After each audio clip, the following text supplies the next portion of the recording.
અમદાવાદમાં 242 પેસેન્જર સાથે air ઇન્ડિયાનું plane crash.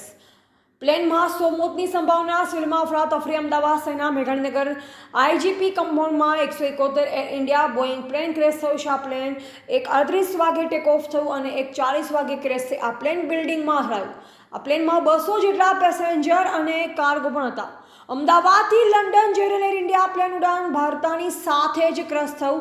જો કે આ પ્લેન લંડન જતું હોવા તેમાં ફ્યુલ પણ મોટા પ્રમાણમાં હોવાની શક્યતા.